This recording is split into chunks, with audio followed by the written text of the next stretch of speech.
저희가 첫 번째 질문 먼저 드릴게요. 네. 혹시 아토피를 치료하게 된 계기가 어떻게 되시나요?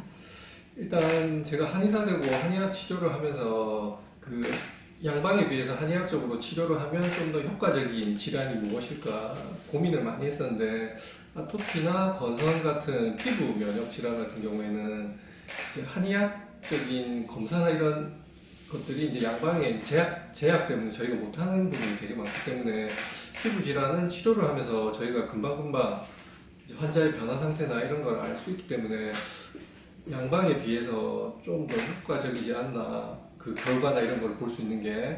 그리고 아토피 치료 같은 경우에는 지금 스테로이드 연고 말고는 특별한 치료제가 이제 양방에는 없기 때문에, 그런 부분에 의해서도 그 한방이 좀 더 효과적이지 않나 해서 요 아토피 건성 같은 피부 면역 질환을 선택해서 진료하게 됐습니다. 그럼 혹시 원장님께서 폐질환 치료하실 때 가장 어려움을 겪는 부분이 어떤 부분이 있어요? 일단 폐질환 환자들 같은 경우는 그 호흡이 잘 안 되는 부분이 가장 큰 본인들의 이제 주소증이기 때문에, 일반적으로 우리가 살기 위해서는 호흡을 해야 되는데 호흡을 못 한다는 건 엄청나게 큰 스트레스거든요. 그래서 환자들이 초기에 치료 경과가 빨리 안 나타나면 아주 불안해하세요.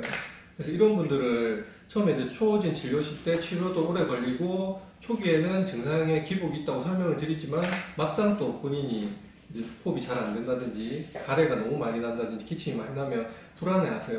이런 불안한 부분을 안심을 시키고 이제 치료를 잘 이끌어 나가는 부분이 그 폐면역 질환 환자들은 가장 이제 어려운 부분이 아닌가 생각됩니다. 보통 산모가 맵고 짠 음식을 먹으면 네. 태어날 아기에게 아토피가 생길 수 있다는 말이 있는데, 네. 혹시 이거에 대해서 어떻게 생각하시나요? 사실은 그 자극적인 음식을 먹는 거는 산모한테도 사실은 별로 좋은 건 아니고요. 근데 맵고 짠 음식을 먹는다고 해서 아기가 아토피가 생기는 건 아닙니다. 사실 아토피가 이제 자녀분이 생길지 안 생길지 이제 가장 그러니까 확실하게 알 수 있는 방법은 일단 부모님의 가족력. 그러니까 엄마 아빠가 아토피 질환이 있는지 없는지, 아니면 자기 집안에 그런 질환이 있는 분들이 많으신지 없는지 가족력을 살펴보는 게 제일 중요하고요. 그 다음에는 그런 가족력이 있다면은 그 임신하시기 전에 치료를 하시고 임신을 하시는 게 가장 좋고요. 그 다음에는 음식 종류보다는 임신 중에는 스트레스를 덜 받고 이제 편안한 상태에서 해교를 하시는 게 아토피 예방에는 더욱 좋다고 볼 수 있습니다. 인터넷에 보면 피부 질환에 대해서 잘못된 정보들이 많은데, 네. 그 중에서 가장 따라하지 말아야 할 정보나 고쳐주고 싶은 정보가 있으시나요?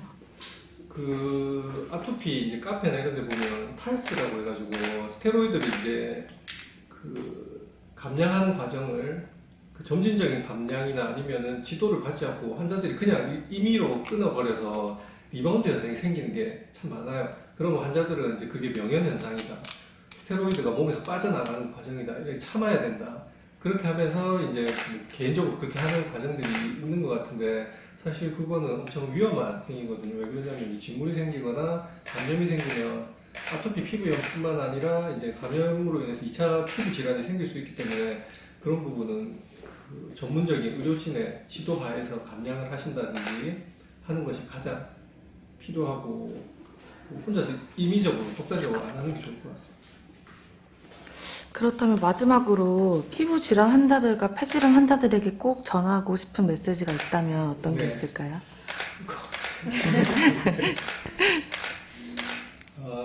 그 질병, 그 폐질환 환자나 피부 면역 질환 환자는 치료 기간이 아주 오래 걸려요. 6개월에서 오래 걸리는 경우 1년, 2년까지 걸리게 되는데,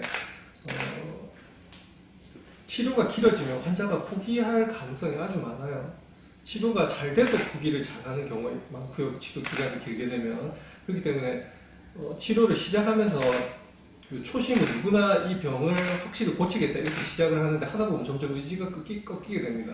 그래서 이제 병원에서도 계속 진료를 하면서 환자가 좀 의지를 가질 수 있도록 많이 이제 이야기도 해드리고 용기를 드리게 되는데, 끝까지 치료하면은 이런 이제 몸에 문제에 의해서 생긴 질병은 치료가 되는 질환이기 때문에, 치료 안 되는 질환은 세상에 없고 단지 오래 걸리고 치료가 조금 어려울 뿐이니까 용기를 가지고